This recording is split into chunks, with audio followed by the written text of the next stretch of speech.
رب العزت پہلے امتحان لیں گے سخت کہ یہ میرے دین کے کام کا ہے یا نہیں ہے. جو اس امتحان میں کامیاب ہو جائیں اللہ تعالیٰ ان کو منتخب فرما لیتے ہیں، اور جو اس امتحان میں یہ کہہ کر فیل ہو جائیں کہ ہمارے ساتھ زیادتی ہو رہی ہے تو وہ کام کرنے والوں کی فہرست سے نکل جاتے ہیں. میری بات دھیان سے سننا بہت. یہ اوپر سے چلا آ رہا ہے فرشتوں سے. کب سے آ رہا ہے؟ فرشتوں سے. اس وقت تک آدم علیہ السلام دنیا میں نہیں آئے تھے، وہاں سے چلا آ رہا ہے. آدم علیہ السلام کو جب پیدا کیا تو یہ سب سے پہلا امتحان فرشتوں کا ہوا کہ ہم ایک نئی چیز پیدا کریں گے اور اس کو سجدہ کرنے کا تمہیں حکم دیں گے. سجدہ کرنے کا حکم دیں گے صرف یہ دیکھنے کے لیے کہ ہماری بات کتنی مانتے ہیں. ہم سخت بات کا حکم دیں گے کہ تم پرانے ہو، تم بڑے ہو، تم بہتر ہو، سب کچھ ٹھیک ہے. ہم تمہارے پرانے پن کا، تمہاری بہتری کا، تمہاری بڑائی کا امتحان لیں گے کہ ہمارے نزدیک تم بڑے ہو یا ہمارا حکم بڑا ہے. یہ امتحان ہوگا اللہ کی طرف سے کہ ہمارا حکم بڑا ہے یا تم بڑے ہو.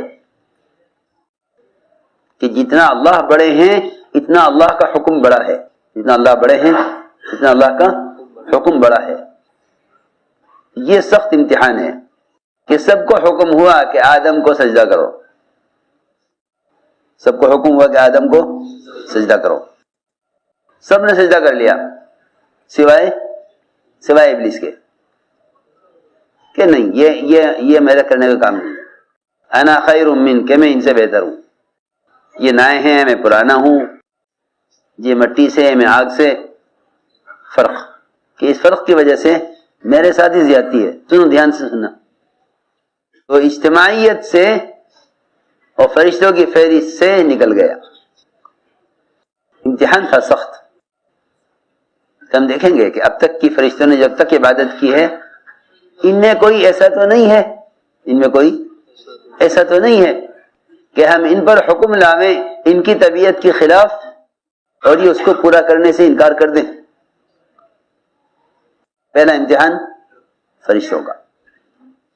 تو ایک سجدے سے رہ گیا، وہ نکل گیا کہ تمہارے کام کے نہیں ہو، جاؤ.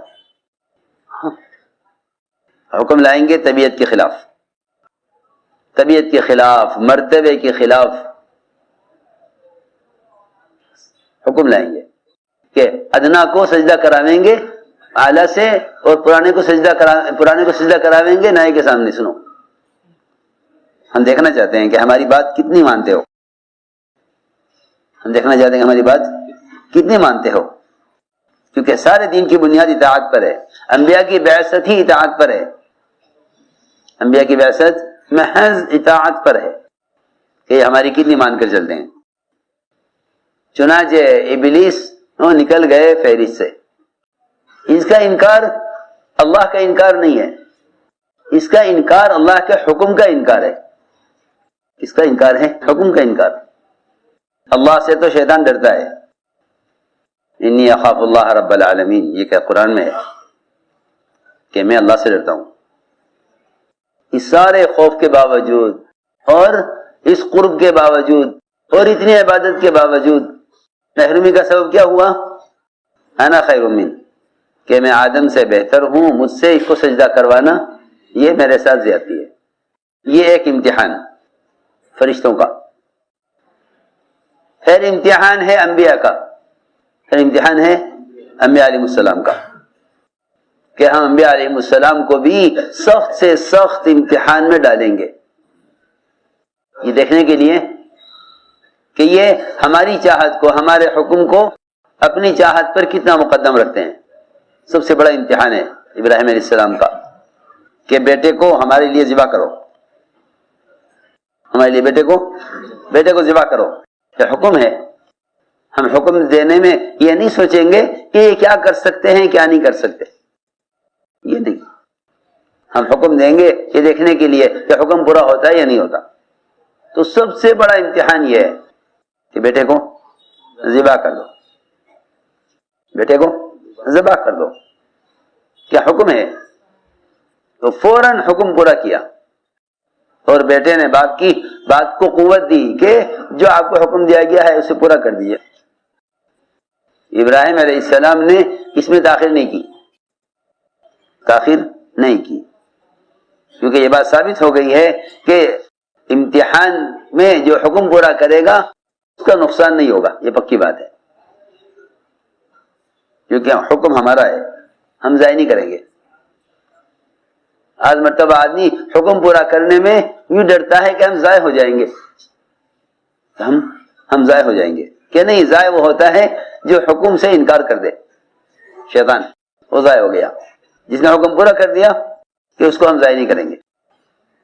یہ ابتلا تھی بڑی سخت کہ بیٹے کو ذبح کرو ہمارے حکم پر۔ ہم دیکھنا چاہتے ہیں کہ جو چیز تمہاری سب سے محبوب ترین ہے، اولاد انسان کے جسم کا حصہ ہے، اولاد جسم کا، باپ کے جسم کا حصہ ہے اولاد، ماں باپ کے جسم کا خلاصہ ہے اولاد، اس لیے اولاد سے فطری محبت ہوتی ہے، اولاد سے فطری محبت، کہ ہم دیکھنا چاہتے ہیں کہ ہمارے امر کی محبت زیادہ ہے یا اولاد کی محبت زیادہ ہے، ہمارے امر کی محبت زیادہ ہے یا اولاد کی محبت زیادہ ہے، اس کو ذبح کرو، کیا ٹھیک ہے؟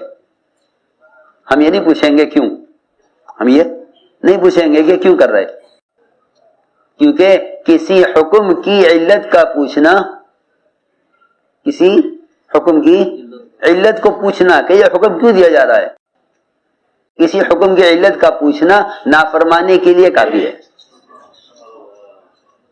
یہ ہے بات، میری بات سمجھ میں آ رہی نہیں آ رہی؟ ہاں، کسی حکم کی علت کا پوچھنا نافرمانی کے لیے کافی ہے، کیونکہ آدمی سوال ہی جب کرے گا جب اس کو حکم اس کی طبیعت کے خلاف ہوگا، حکم طبیعت کے خلاف ہوگا۔ اگر اللہ کسی کو نعمتیں دے تو کوئی پوچھے گا کہ مجھے نعمت اللہ کیوں دے رہے ہیں؟ بولو بھائی، کسی کو اللہ اولاد دے، کسی کو مال دے، کسی کو دکان دے، کسی کو حکومت دے، کوئی پوچھے گا کیوں دے رہے؟ جی ہاں، اس کا کیا مطلب ہے کہ اللہ کوئی نعمت دے تو پوچھتے نہیں کیوں دے رہے ہیں، اور اللہ کوئی نعمت لے تو پوچھتے ہیں کہ یہ کیوں لے رہے ہیں؟ ہاں، پوچھتے ہیں کہ کیوں لے لی؟